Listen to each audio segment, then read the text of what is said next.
Welcome everybody to a brand new episode of Very Faithful Podcast. I'm Brandon Franio, joined by me and my co-hosts, Christian Dyer and Deon Johnson, along with my special guests tonight. We got Nair Sickness, Beto. How we doing, Beto? ¿Qué hubo? Viva la raza. We got 49 Mamón. Media on Anshul. How we doing, buddy? All right. I'm not looking forward going back to school tomorrow. So Me neither. I feel it. Man, yeah, I feel bad for you, but I'm sure now you got to follow it up. He says something in Spanish, you got to say something in Indian.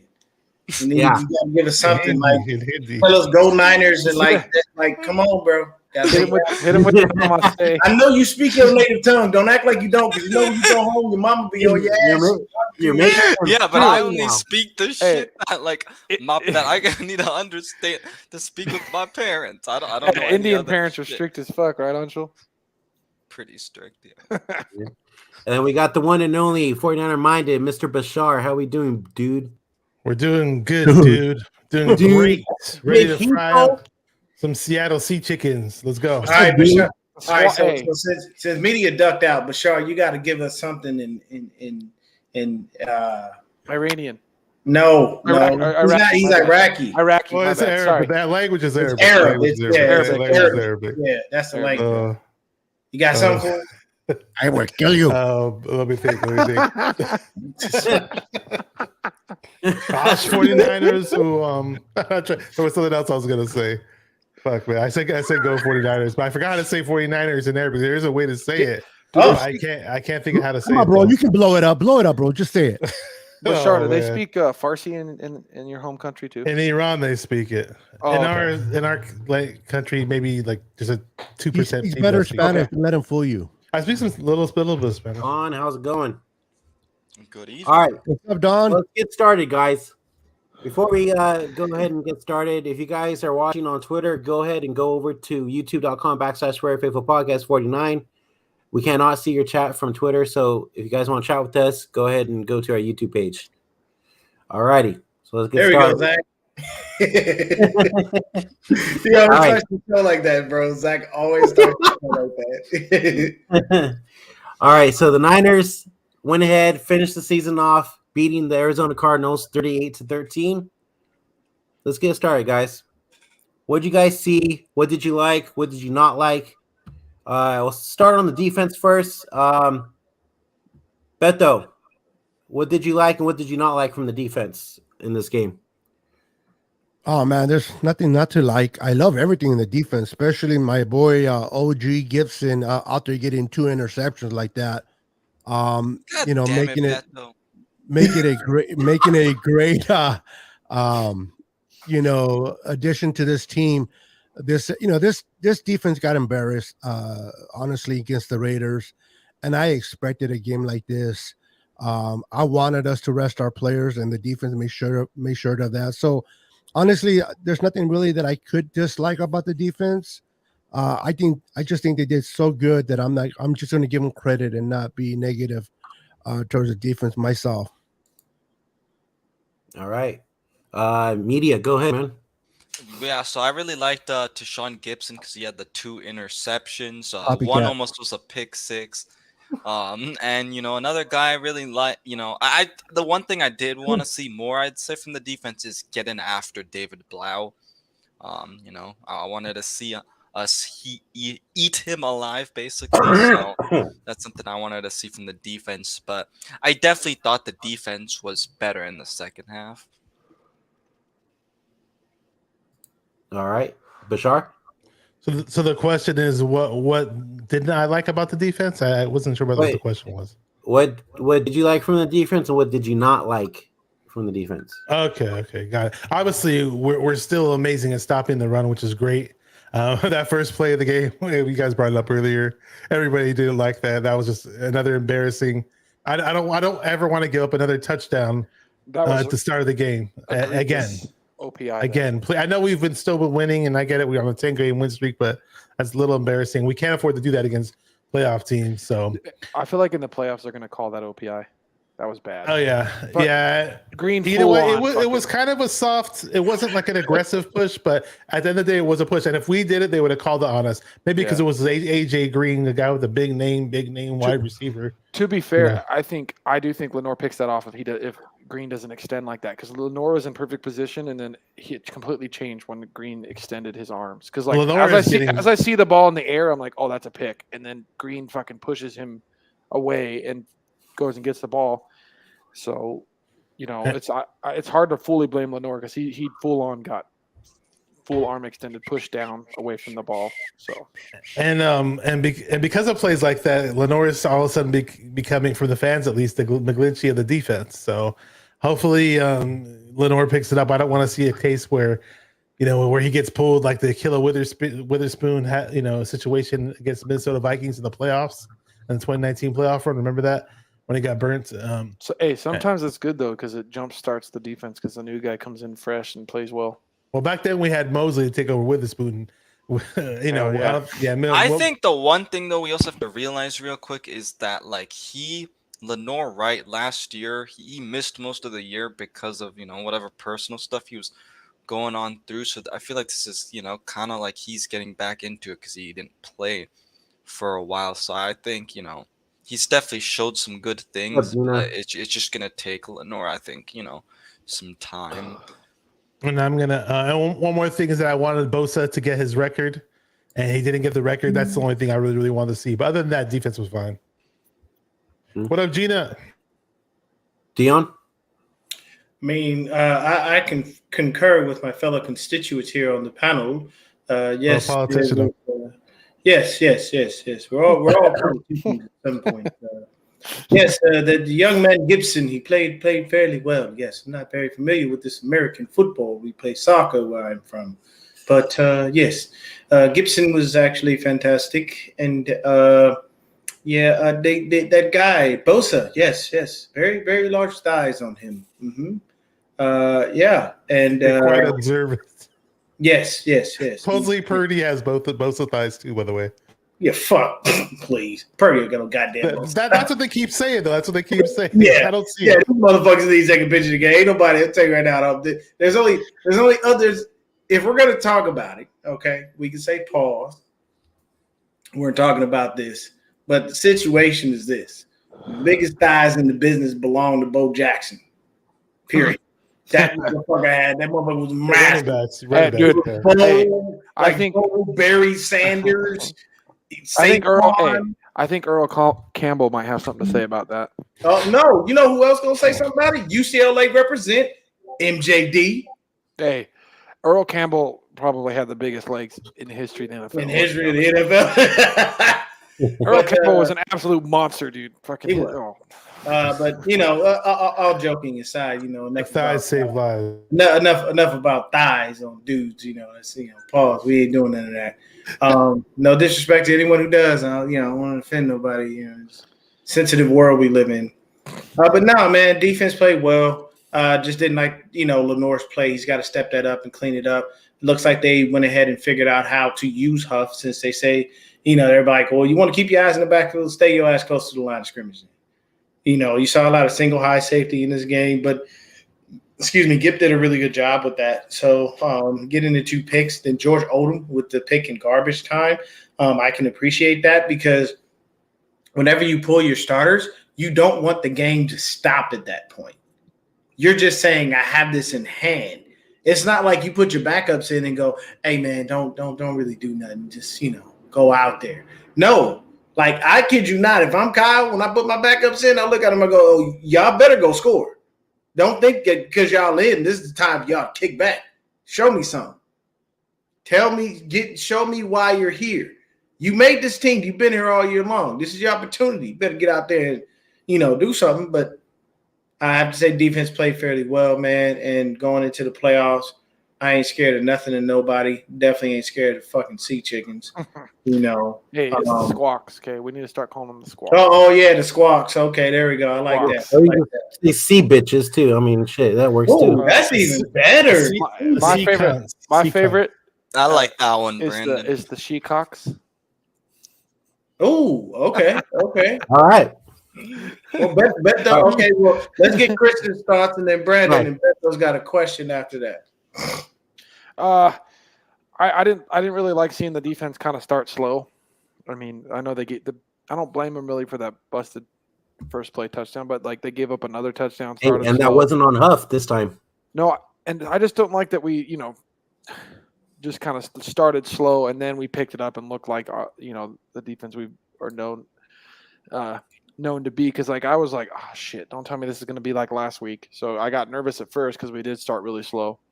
So that's the only thing I didn't like from the defense. But after a while, the defensive line picked it up and was getting a lot of pressure, which was causing a lot of havoc in the backfield. And, that's why we got the 3 picks and whatnot. So I like that.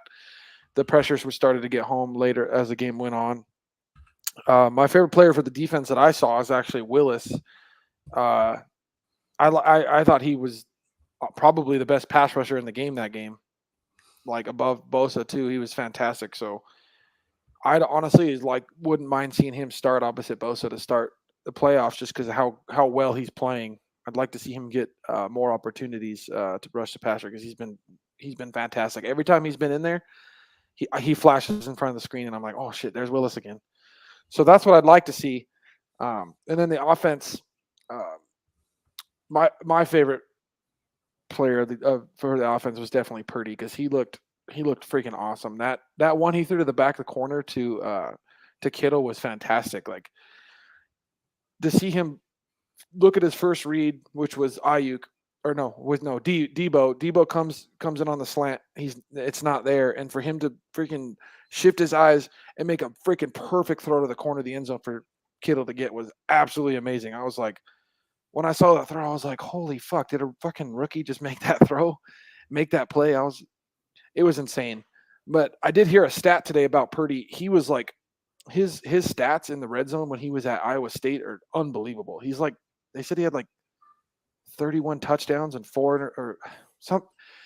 I can't remember exactly what it was, but he was really, really good in the red zone in college, and he's continuing to be good in the red zone with us. So we're a lot better in the red zone now that he's playing. Yeah, I really liked what I saw from him in that game. I thought he was playing extremely well. He had some, couple of bad stuff here and there, which most of just small rookie mistakes, but nothing serious. But otherwise, some of the throws he's making, I'm like, holy shit, because it was pretty awesome.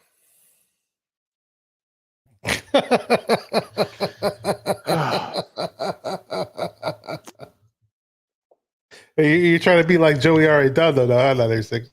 Personally, I think we still could have been pretty damn good with Baker too. But the way Purdy's playing, I'm fine rolling with Purdy. Cállate con Baker Mayfield. Don't mention that fool. All right, Mijo. What do you got to ask Baker us? Mayfield. Pinche Baker Mayfield.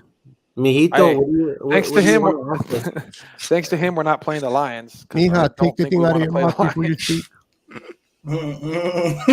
Hey, did you guys want to play the Lions? Did you guys really want to play the Lions of those 3 teams that were fighting? I wanted to play the Packers. Why? I didn't give a shit who we play. We were going to beat them anyways. There you go, Brandon. Yeah. There you go, Brandon. That's not what you were saying last week. That's fair, but I think Seattle made the most sense just because, dude, we're gonna run. We're going to mollywop Seattle. Oh, I know, dude. Hey, who's the least you guys wanted to play? Don't even Maybe belong Detroit? What? Who was the least team you guys wanted to face? Detroit, dude. They freaking did. The Lions, because the Lions are will not give up. They're gonna be in the game They got all some. the way. They got some dogs. We don't want our offense. kneecaps to be bitten off. So The Lions are really strong on D line and the offensive line, both. Yeah, and they're good against the Aiden run. Hutchinson is he's a really, really good defensive lineman. Defensive rookie of the year. And they're good against the run. And I don't know. The Lions would have been the one team that scared me.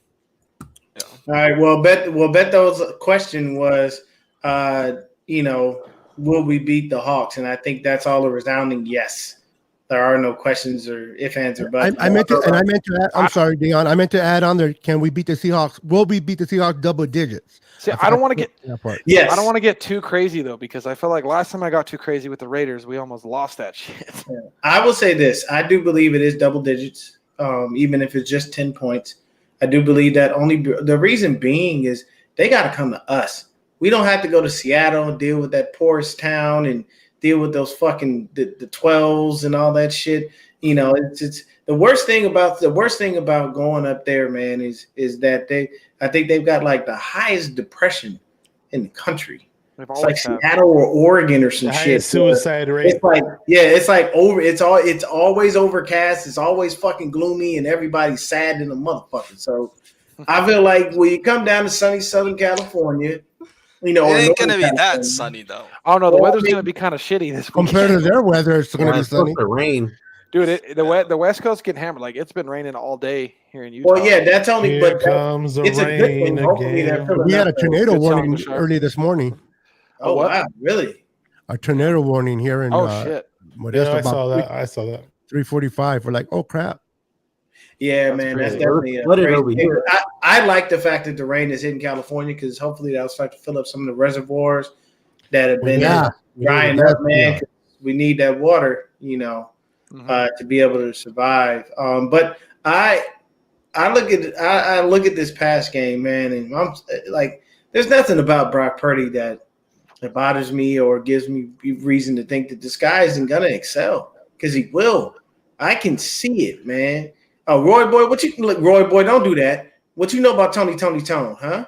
See, look, I said that in the whole. I saw that. It never rains in California.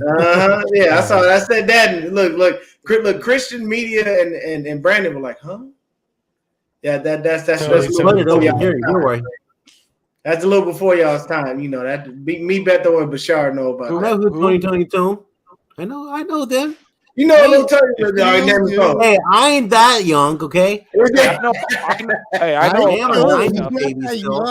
know a lot of older stuff. I just don't know. Nah, Tony. You would probably, if I played you a couple of their hits, I might know it. You probably have heard it before, but off the top of the dome. To the oldies. My dad probably knows them, and he probably listens. They worked it out, and I worked it in. Tony is done it again. Feels good. Yep. Yeah, that's the song we're gonna be playing after we beat the Sea Chickens. So, hey, you guys so go ahead. So here's my next question, guys. Mm-hmm. I got one too. When you how you guys feeling with our run game again now that Elijah Mitchell's back? Bro, I gotta go first. No, I gotta go first. Let me tell you, people have no idea. Elijah Mitchell, if the man could just stay healthy, it's unfair. It is unfair to watch that young man get on the field and just trounce over every fucking body. 2 touchdowns. It's the first day back, bro. Can you believe it? He walked in like he never left. Yep. And he did that twice this season. It did I'm telling you, if there was a way we could solidify his knees and give him like vibranium knees, I'd be straight with that. Titanium knees, man. Do something. Give him like that 1-2 punch of CMC and Mitchell would be. Bro, what are you talking about? 1-2. We have a 1-2-3 punch because we still got. Dude, don't forget about Jordan. Dude, he runs starting to come around. Dude, but Mason runs with so much heart. You see, every time he touches that ball, like, dude, when they were giving him the ball in garbage time, he was getting so mad he couldn't get in the end zone. Every time he when they put TDP in, and took the ball, like didn't give Jordan any carries, you could see him. He's like, "Fuck, give me the ball." Yeah, man, I love what Mitchell was doing, and I love the fact that he comes in. And the crazy thing, Mitchell be in and always average over 4 yards a carry. He never averages under that. When he was playing last season and he still was missing time, the man almost still had 1,000 yards and was averaging almost 5 yards a carry. Like this. People don't wake up in the morning and just do that regularly. Like running backs are tossed in the trash as quickly as they're signed. Yeah, he was averaging 11 yards a carry in this game. Insanity. And that touchdown run that he had, man, he ran through everybody to get in there. Like that's the one thing that I can say is I love Mitchell because Mitchell can do both.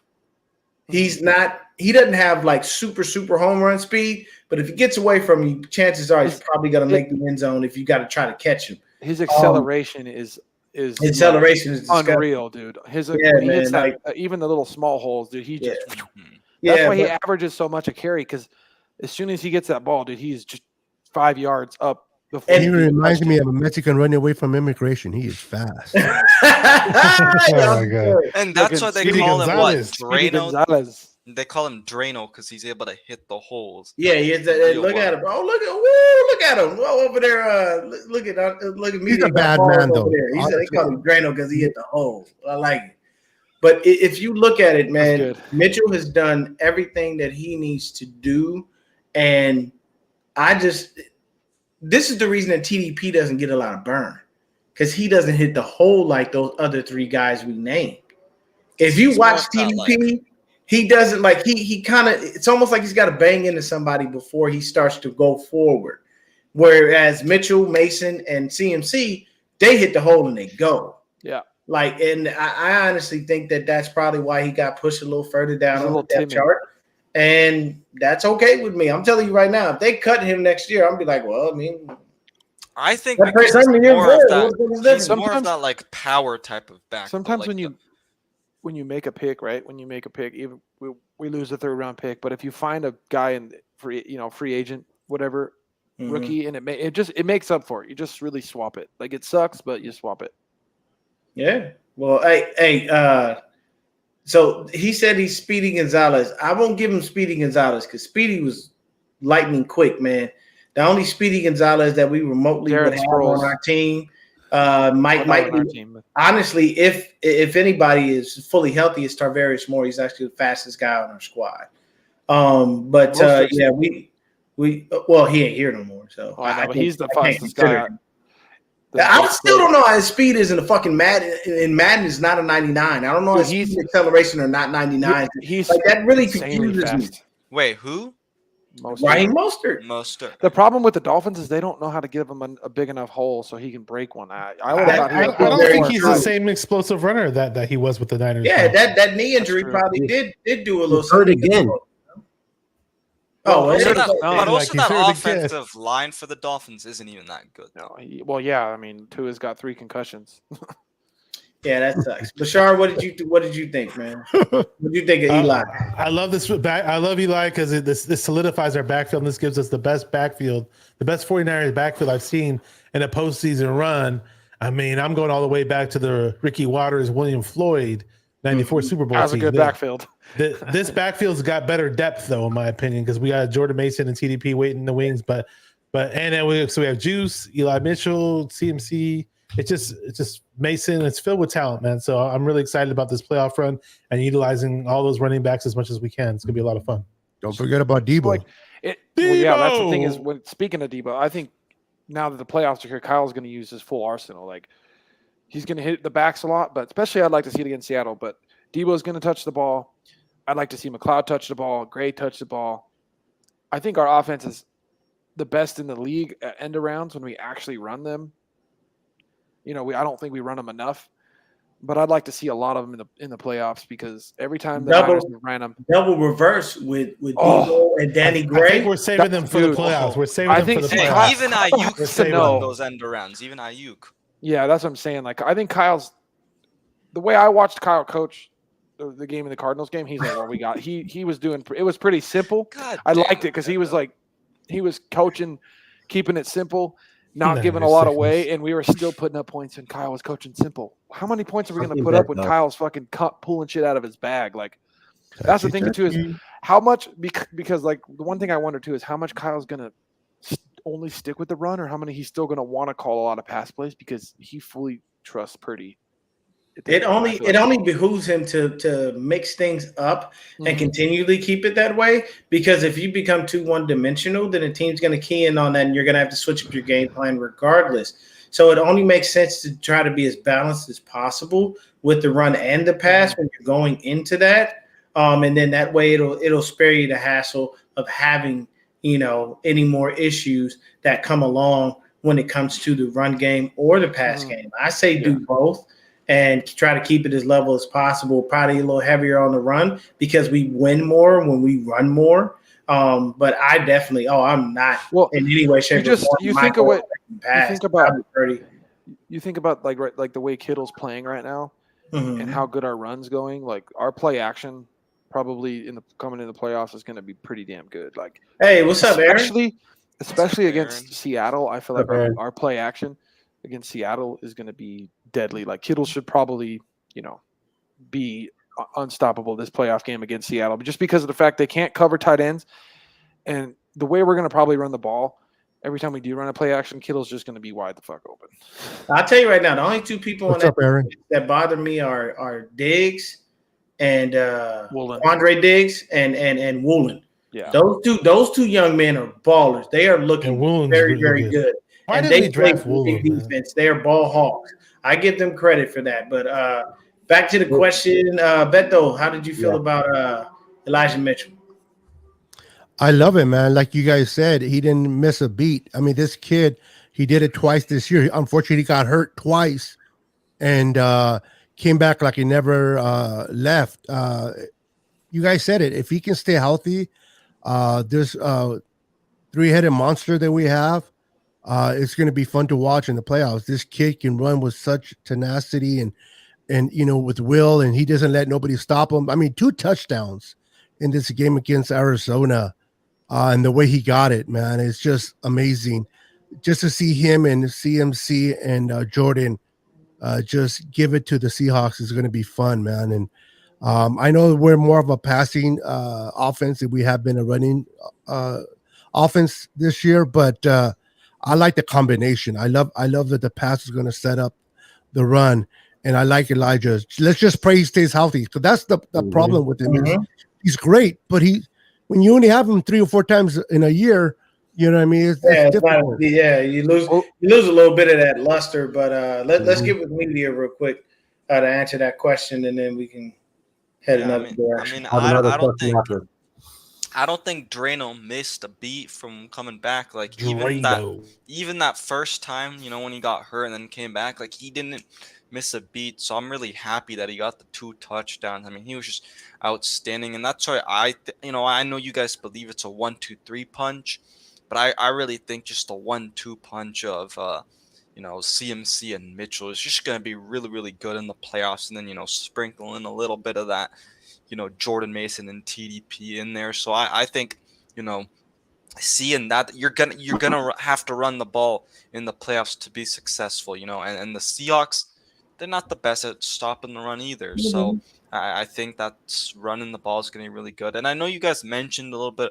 also other parts of the offense. I think the offensive line kind of struggled at times in this game, just because Purdy was kind of having to run around and escape at times. So hopefully, just the offense needs to clean up a little bit, a few things. All right. So my next Christian, did we get your answer ready? No, you didn't. Okay, go ahead, Christian. Christian. I didn't expect anything else other than what I saw from Mitchell, because you guys know I've been talking the last couple of weeks how excited I am for him to come back. So that's exactly what I expected. I expect him to just make him and McCaffrey to make this run game just so much better and so explosive, because I think the playoffs is when Mitchell, especially once he gets a lot more carries and starts feeling comfortable, he's gonna bust a couple for some big plays in this playoffs. So I'm excited. I can't wait to see what happens and what Kyle freaking draws up for these guys. Because like I said, I like Mitchell between the tackles, and I like McCaffrey on the stretch plays. McCaffrey sees the field extremely well. His vision is very good on those stretch plays, where Mitchell he's so quick when he touches the ball that he's the best guy to have between the tackles. I don't always really like seeing McCaffrey run between the tackles anyways, because he's so, that's also where you get hurt. So I like to see him outside where I think he's better, and then, obviously catching the ball. So I think as long as we use the running backs correctly and the right way, the right time, and Kyle's really does rotate them a lot, I think it's going to be good. I mean, we'll see how it goes, because I know Kyle tries to see if he can get one of the running backs to kind of be the hot hand and just feed him. So it's going to be interesting to see how it goes. But I love what I saw from Mitchell, and I expect to see more in the playoffs. Okay. And then I had a question too, Brandon, real quick. Okay, really, really fast. Bashar, go ahead. Oh, okay. Now you're gonna make me do it. Yeah, do it. All right. So, كسخت السياتل Seahawks. Besides, I just swore at the Seattle Seahawks. روح 49. روح 49. That's saying go 49ers in Arabic. That's or cool. yellow 49ers, or there's different ways to say You were it. Arnold Schwarzenegger Nice. for a minute. That's pretty badass. That sounds Arnold. cool.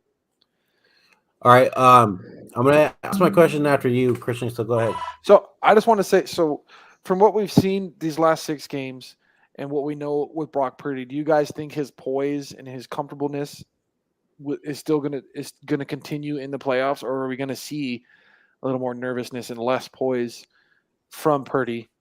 You know, being a rookie, being his first playoff game.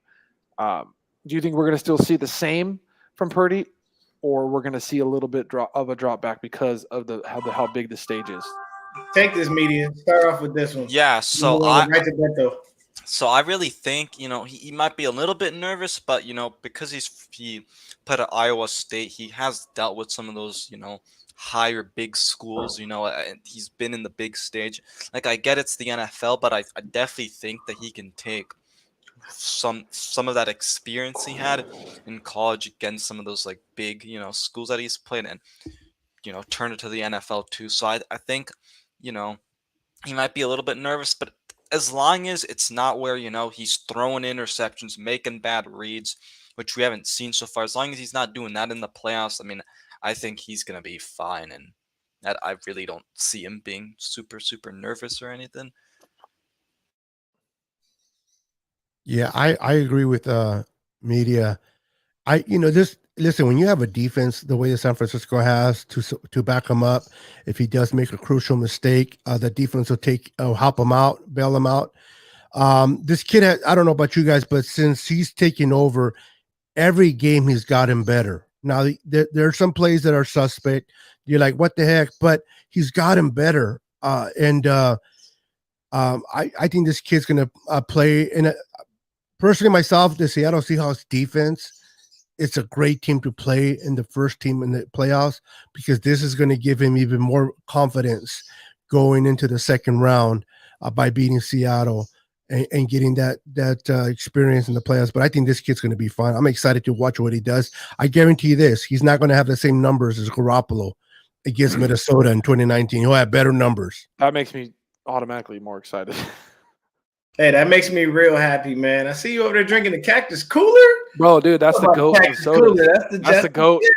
I saw that. I'm like, hey, Christian, check him out. It's hard for me to find it. It's hard for me to find it in Utah. Like they don't sell it really here. So when I was home for California, I bought some, brought it back with me. Hey, makes sense, bro. Makes sense. But sure, I never had it, but I see it all the time here. What's up? What's up, Deon? Oh, how do you feel about Christian's question? Like, if Purdy will continue his poise and his composure, or do you feel like he might break down a little bit under the bright lights? I mean, definitely for this upcoming game, he's already played Seattle, and we're going to be at home this time. So I won't see it. I don't think we're going to see it too much this game. Now, if we have to travel to Philly in the hostile environment, and Philly's obviously got a strong pass rush and strong defense, we might see it then. Therefore, we have to stress the run game a lot and have everybody else, rally around the team to pick themselves up. So Purdy doesn't, Purdy isn't the reason why we possibly lose a game. I'd hate to see that, but I mean, I think Purdy, he just got that calm, cool, collective demeanor about him. So I mean, I'd really be surprised if I see him end up looking like a rookie. Now, eventually, you would assume that there would be that game somewhere down the road, but we haven't seen it yet. Now, maybe we see it in the playoffs, unfortunately, because we're playing stronger teams. But I don't know. We'll see. I think Kyle's going to design a game plan where we don't have to see it so much. So. We're gonna find a way to circumvent that. Cool, Brandon. All right. I think like everybody else has said, I think Purdy's gonna be fine, especially this week against the Seahawks. I think we'll start. Not really. I don't know. I don't think we'll be worried at all in the playoffs.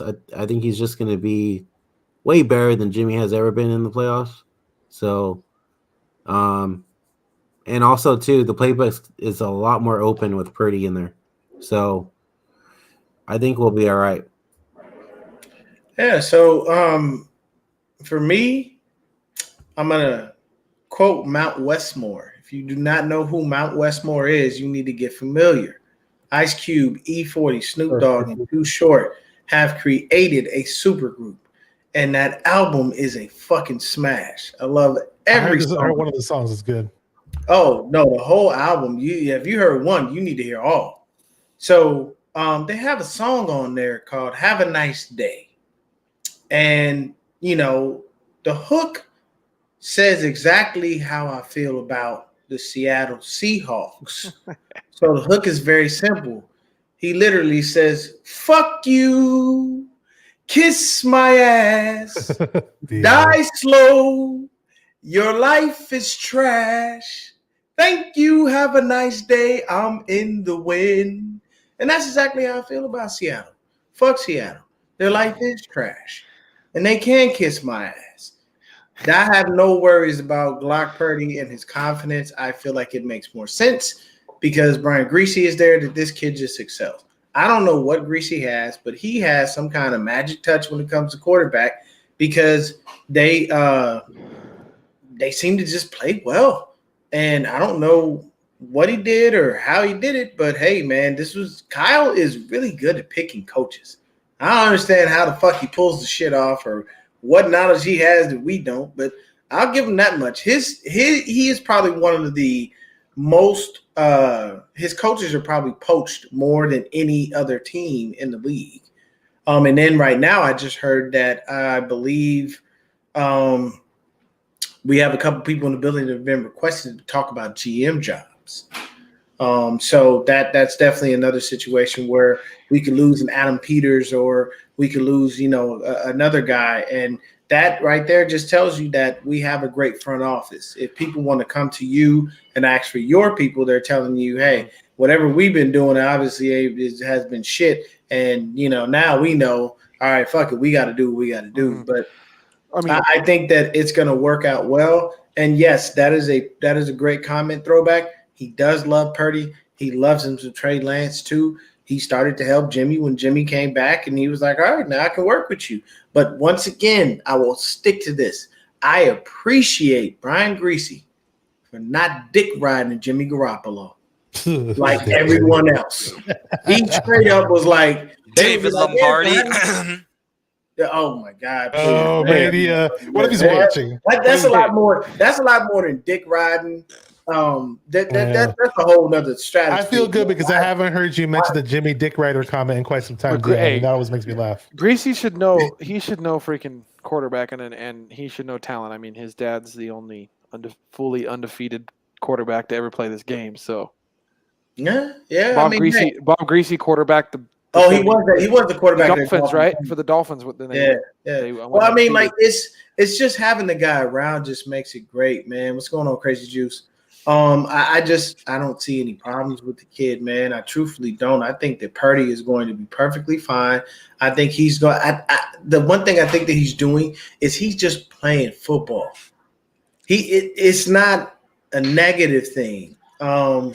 It's crazy, bro. But I think he's just playing football, doing what he has to do, and calling it a day, man. I think that's like a bot, man. It's from Twitch. I think it's from Twitch. It definitely ain't me. I ain't got no Twitch. That's me. Brandon's linked to Twitch. Yeah, that's me. Don't worry about it. I want to say what's up to Shifty. He's here in the chat. Going on, Shifty? Shifty, right. Low down, gritty, and grimy. He's up in here. I like Shifty every time he does this live play-by-plays for the games. Every time the 49ers score a touchdown, he does his little dance and he goes, "This is how we do it." You got to see it. It's hella funny. Hey, that's funny. Hey, we tried doing a live stream, but it doesn't pan out, man, because I get too crazy and I got to work on Saturday, so I will not be able to watch the game in its entirety. No, I thought you work from home, Deon. No, I work with my sister. She has her own for the food company. So I have to bring a TV over there. Oh no, don't worry about that, man. I'm good. I'll watch it later. The only thing I'll do is look at the final score because when I'm working like there, it gets so crazy that I don't have time to look at my phone. Like literally, I've never really worked in a restaurant type business, and believe you me, you got to hustle your ass off in that shit, man.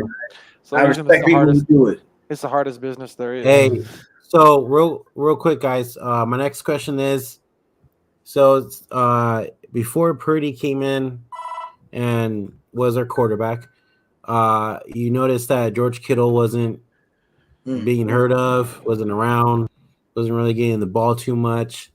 Purdy comes in. George Kittle has 6 touchdowns in what, 5 weeks? Yeah. Let's talk about that. Bashar. 7 touchdowns, isn't it? Start off on that one, Bashar. Look for him to get a couple more. Shout out to what? I'll say go ahead. He was saying let's talk about how the progression of Kittle since. Oh yeah, let's do this. So yeah, I mean with Kittle, so like during the season last year and this season, last year, the year before, I'd always watch Niner games, and then during the Niner games they show Kansas City Chiefs highlights. Oh look, Kelsey scored a touchdown. Kelsey scored a touchdown in the red zone. Scored a touchdown on a big play, whatever it may be. Is like, and I'm like, why don't we do this with Kittle? Why don't we do it? And I used to think to myself, like, you know what? It's just Jimmy's fault. Then I was like, you know what? Maybe it's not Jimmy's fault. Maybe Kittle doesn't have that part of his game. Maybe he doesn't get open in the end zone or whatever. And now we're seeing we changed the quarterback. Boom, voila. Kittle's a red zone threat. Ta-da! And like now he's tapping his toes in the end zone and tapping his feet and making these great catches. And I think Kittle's worked on certain things, but the connection they have and Purdy's. And a lot of times I don't think these are his first reads either. I think these are like maybe his second or third reads when he's finding Kittle. So I love it. Let's continue this throughout the playoffs. Boom. Yeah. Kittle, baby. Christian. I mean, Kittle's been fantastic since Purdy came in. I mean, I think, with Jimmy, he's such a, one read guy. That's why Kittle doesn't always get the ball. Where Kittle's getting the ball because Purdy's coming off his first read, and then, oh shit, Kittle's wide open. Let me throw him the ball. You know what I mean? That's kind of where I'm seeing why Kittle's getting the ball, because he's getting open, or when Kyle actually draws up plays where receivers are wide open, tight ends are wide open, Purdy actually sees it and hits them. You know what I mean? Like, Purdy can see the field well, hence why we run play action, because Purdy can turn his back to the field and then turn around and make a play, where we pretty much stopped running play action with Jimmy because he can turn his back to the defense. We kind of got rid of completely the play action, where we're used play action a lot, and play action is always going to benefit which player on the field? The tight end. The tight end is always going to benefit from play action. So I think that's a big reason we've seen an uptick in Kittle's numbers. But he really is a red zone threat. He always has been. He just doesn't get the ball thrown to him. How many times has he been open in the red zone and Jimmy misses it? But Jimmy's missed how many wide open receivers in the end zone, regardless of who it might be. He's overthrown wide open receivers in the end zone. You know what I mean? So Purdy's finding the guys that are open that Kyle's getting, scheming open, but he's making good throws, and Kittle's playing the best football he's played in, I think, his career right now. And I expect to see the same thing from him on Saturday. Like, he's, and I think he's going to be extremely motivated, because I remember, we remember when we didn't win the Super Bowl, and his first thing was, I'll be back here. We're going to get one. Yep. So I expect to see Kittle kind of have a damn good playoffs this whole go. I think he's going to be our big red zone threat. I think he's going to be, tough to cover over the middle, and we're going to see him get the ball a lot. I'd like to see his resurgence. I know everybody's always compares him to What's up, McCarver? He's talking to me because McCarver and I always talk about crispy, crunchy chicken. What's up, McCarver? Oh yeah. What's going on, Steve McCarver? Hey man, you got to get at me, dog. We got to do a show, man. So everybody, they try to compare him to Kelsey, but they're two completely different tight ends. Like, Kelsey only runs routes. He's always the first read for Mahomes.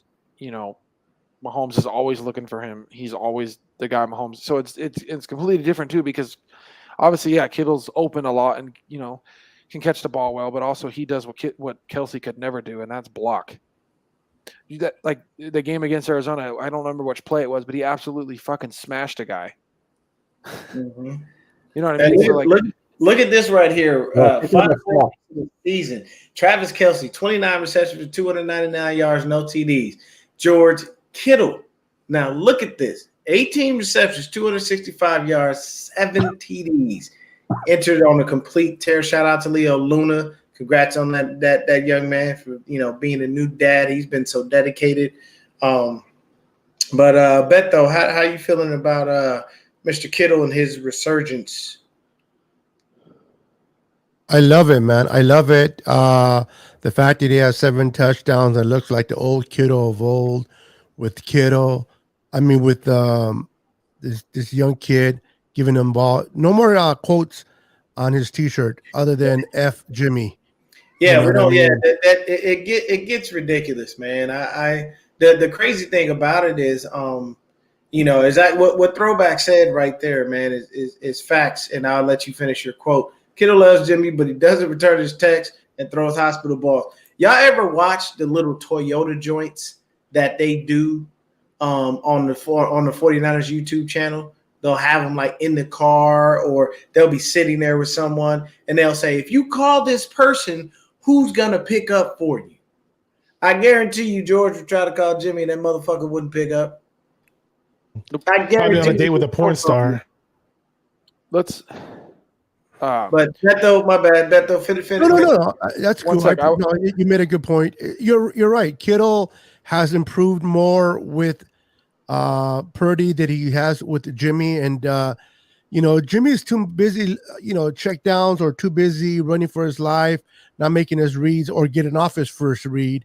The fact that Purdy can make all his reads and find his tight end open has benefited Kittle, man. So, I guarantee you, Kittle's probably not going to say it publicly, but he can care less now about Jimmy Garoppolo and those hospital balls. So I'm excited for Kittle. I'm glad that he's come back into play because we're going to need him in the playoffs. He's going to be someone that we definitely need added to the arsenal.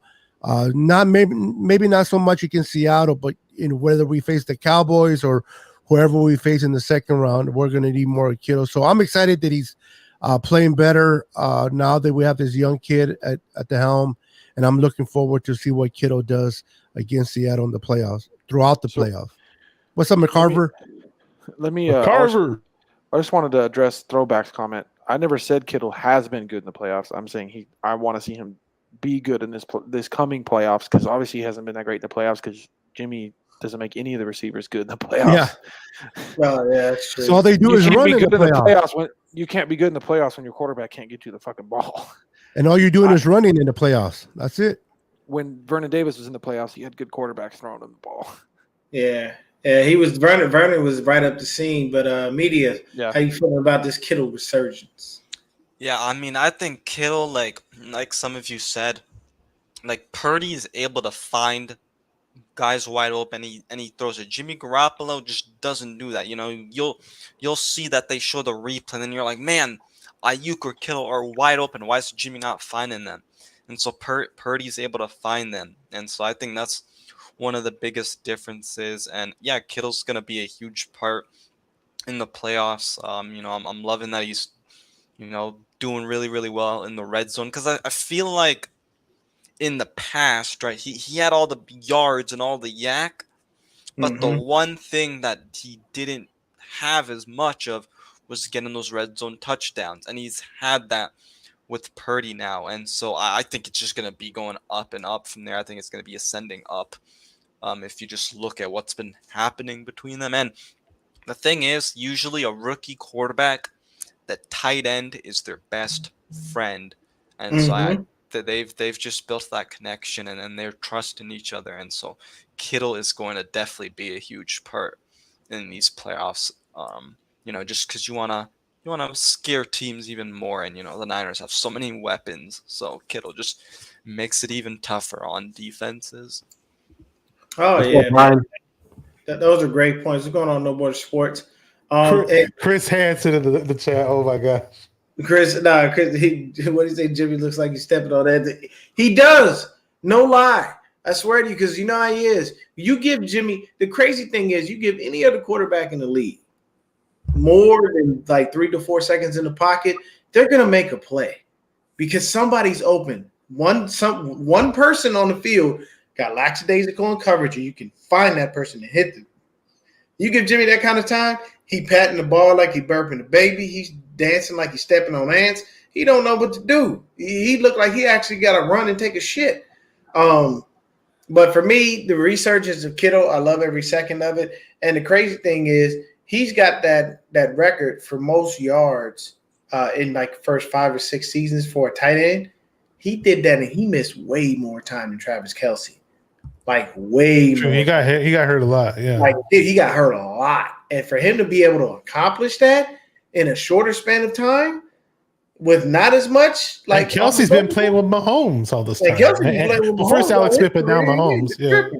Yeah, I mean, like it's crazy. So I think that honestly, it was, you know, his resurgence has been flat out amazing. I'm very happy that, you know, he's back in the fold. And if you're doing that, that's just another way to tell teams back the fuck up.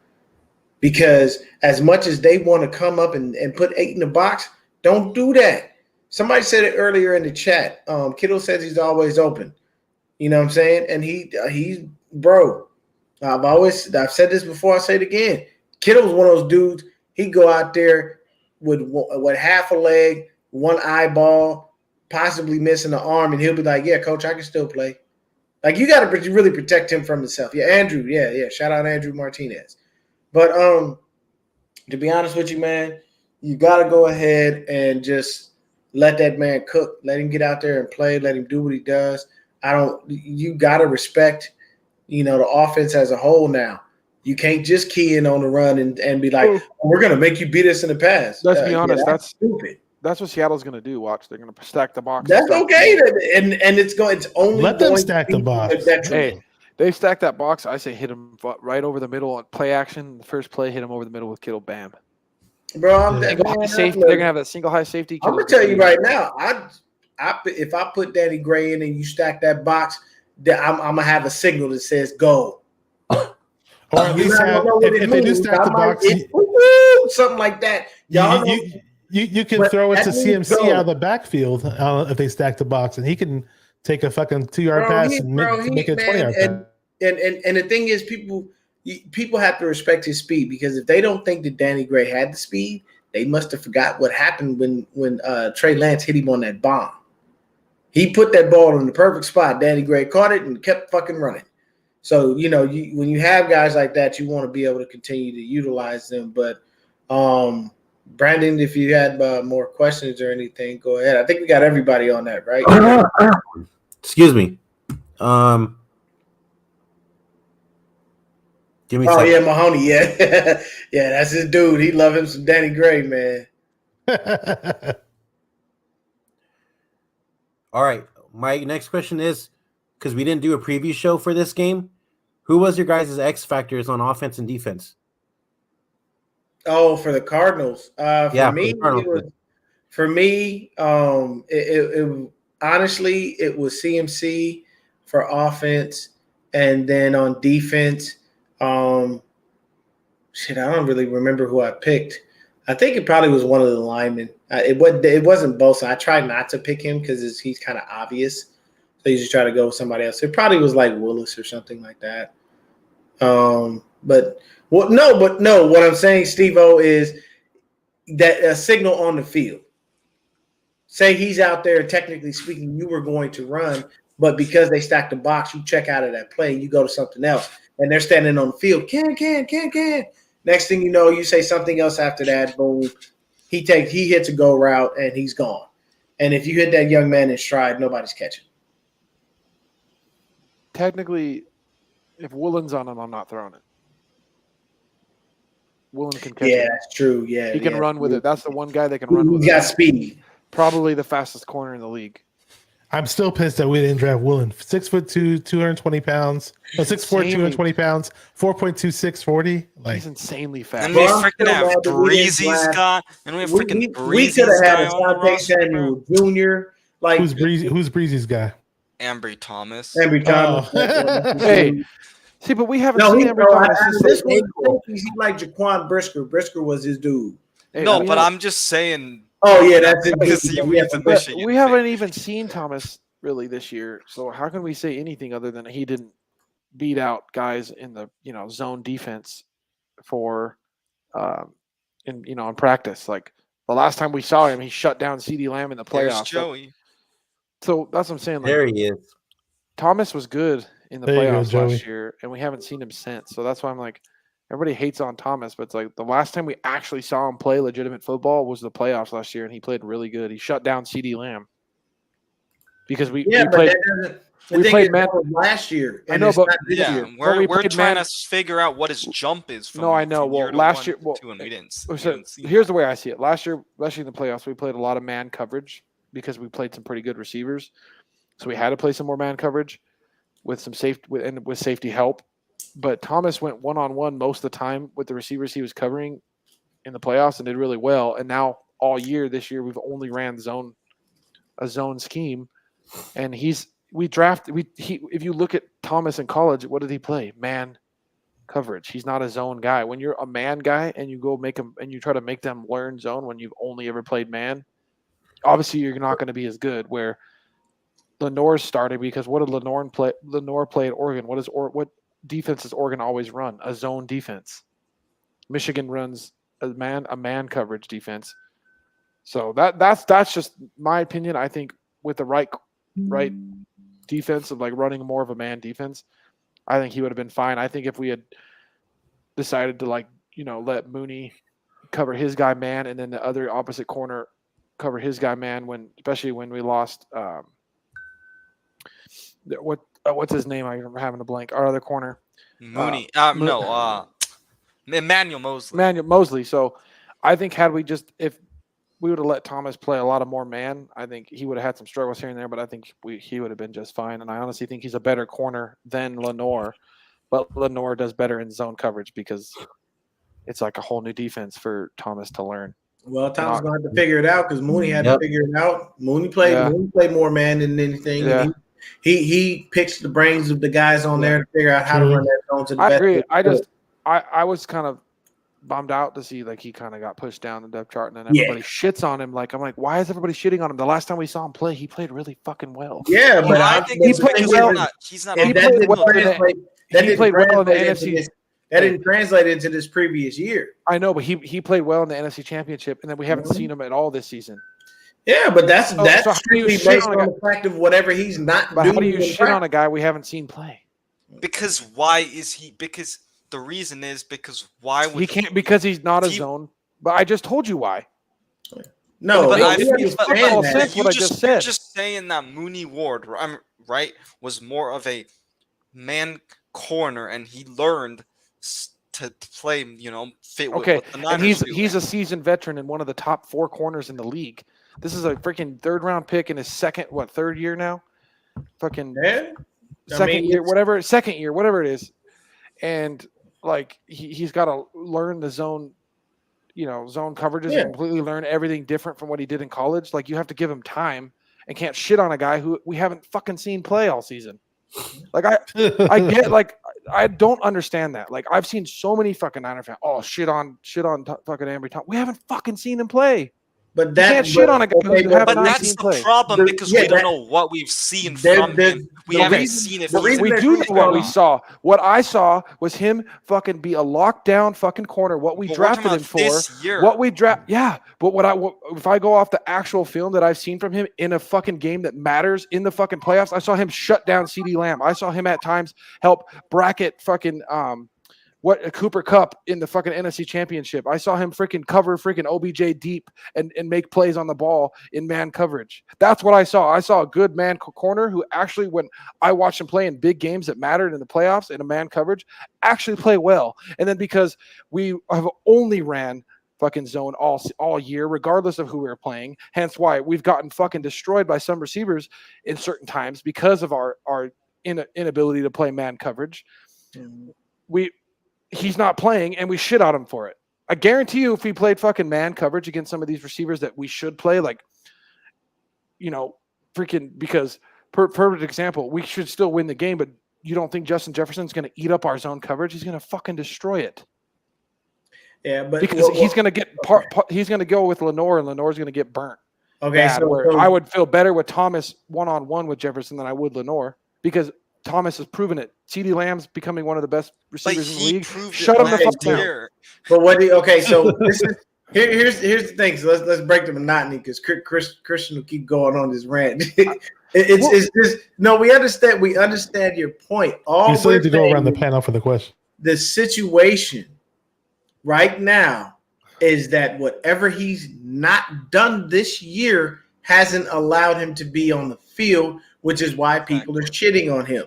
I understand your mindset, and everyone else does. We're If you know just saying, football, then you understand why. but what I'm saying is, how many people in this fan base actually really watch football? That's fair. Actually That's have fair. a true That's passion for it. They I don't. So don't allow their opinions okay. to make you feel like they're shitting on them, because they obviously don't even know what they're talking about. But we want to, you know what I'm saying? When I had to put that up there. When I played football, I was a cornerback when I played football. So that's what I'm saying. So like I'm gonna stick up for the cornerbacks. I'm not gonna I agree with you. I agree with you. I like Ambry Thomas. We still need to go around the panel with the question, guys. Yeah. Try to get around. Yeah, Beto has to leave soon. He has a show at 7:15. Go ahead, Beto. Sorry, Beto, who's your X factor from this past game against the Cardinals? Oh, sorry, I was asleep. Just kidding. Who are my factors? Offensively, I would say Brandon Ayuk, and defensively, I got to give it to my boy Gibson. I'm a big fan of this safety that was pretty much out the door, and he's kind of reborn here in this defense. So those are my two guys for sure. Okay, go back to sleep. Let me give you a 5-minute nap. Any more time than that, we got to dock you. Okay. Sure. So offensively, my guy was definitely CMC. He just looks so explosive. I love it when he gets to the second level of the defense, because either he's making somebody miss or he kicks it into that second gear and he's fucking gone, dude. So I love watching CMC run the ball. And obviously we mentioned Elijah Mitchell earlier, who was awesome. But defensively, you guys mentioned it, Gibson. I want to see Gibson, make those plays in the playoffs, catch those interceptions, and I want to see Hufanga get some interceptions. But my guys are CMC and Gibson. There you go. Awesome. Media. Offensively, I had Brandon Ayuk, and then defensively, sadly he wasn't playing, because otherwise I would have picked him like I have every week. But this week I'd say Eric Armstead. Oh, okay. That's definitely a different one. And I think the tipping plays thing is dead now. We all understand that there's too many different plays within one play for them to figure out what the hell's going on. Although, I mean, hey, at the end of the day, film study gives you the tell of anybody that you're facing. So you just have to figure it out. If you don't believe me, perfect example, years ago, Peyton Manning made his O-line in Indy learn Gaelic. And that's how he communicated with his line. Like literally, he had them learn Gaelic so he could speak it to them, and then nobody knew what the hell he was saying. And I think it was Ray Lewis who figured it out. Bro, Gaelic he said it like in like an interview, like one of those interviews after you're done with your career, and they ask you like weird questions, like who's the guy who's hard to face. And he said Manning. He said this. He literally said it on TV. He's like, this motherfucker taught his O-line Gaelic. We didn't even know what the fuck he was saying. Like, it's wild, bro. It's wild. Gaelic is a forgotten language. Like, it's very rare for people. Yeah, even in Ireland today, very it's very rare for people to speak Gaelic. It is a forgotten language. But hey, man, look at it like this. You got to figure it out. You know what I'm saying? If you don't know what's going on, you got to think about it like, man, I can't take a phone on the field with me and go Google translate this. Like I gotta figure out what's going on. That's the awesome thing. But we about an hour 4. We want to wrap this one up. Yeah, Christian, did we get yours? I don't really have any. But no. Okay. You still mad about Ambry Thomas? No. That was gonna be my answer anyways, because this game for me, like, it didn't really matter. I didn't think we were going to lose. So I was kind of just like, I'm going to enjoy the game. I didn't even care to talk about it after, because I'm like, fucking blowouts aren't even fun to talk about. They're great to talk about. What do you mean? This way you come on and be they're amazing. Yeah, you talk about them for 5 minutes, and then you're like, okay, move on to the next thing. Like, yeah, that was awesome. No, here's my thing. Because I'm an asshole when it comes to sports and my teams, like when we win and we beat someone and we beat the shit out of them, I want to go on for an hour where I just keep ranting about how great we are because I want that other team to feel really fucked up and bad. Look at MG. He comes in here all the time talking about beat the Niners. He's a Commanders fan. So I feel bad for him. He snuck in, and then Chris, Chris already handled that. He gets on his head immediately. Like, pause. I don't mean it like that, but he'd be like, oh, MG in here, shut him down. So I like it because you know what I want to see, and tell me if I'm wrong. I want to ask everybody this: wouldn't you like to see Kyle just keep his foot on the gas, like just he has been but a team? No, I'm talking like don't. If you're inside the 10, there's no field goals. There's only touchdowns. Like, I'm talking about put his foot on the gas and his foot in their ass and make them think twice about wanting to play us. Like, that would be a great thing to see because I think we could put up at least 40 or 50 points. I think he's learned his lesson in the playoffs, and I expect him to put his foot on the gas every single playoff game this game. Yeah. There it is. No breaks. Yeah. And I want him to be there to be great about it only because if he does this, it makes his life easier. And plus, it teaches him the value of not getting lackadaisical and comfortable against Patrick fucking Mahomes. Yeah. I don't even want to play Mahomes again, but it'd be nice to beat him. I'll tell you that much. I mean, I'd love to get him in the Super Bowl again because at that point, he ain't got nothing. We have nothing to lose, and he has nothing to lose. And we're going to be out there just battling it out. And I feel more comfortable if I got to get into a shootout with Brock Purdy than Jimmy fucking Garoppolo. That's the one question I forgot to ask is when it comes to going down, mostly Purdy hasn't played with Bay Area reference. He hasn't played with a lot. He hasn't had to come back a lot yet. Like, do you think – do you guys feel comfortable if we go down and we need a couple of drives late in a game that we can you guys like fully trust Purdy to we've seen pull us back in because a lot of people are saying the Niners need to get the lead early and keep it compared to like they don't want to get in a close shootout or something like that. Like I know we did with the Raiders, but I'm just going to tell you right now, I don't care what type of game we play as long as we win. I have full faith that Brock can do whatever he needs to do in any of these situations or scenarios that people can dream up. And the only reason that I have faith in it is because he showed it to me for the last 6 games.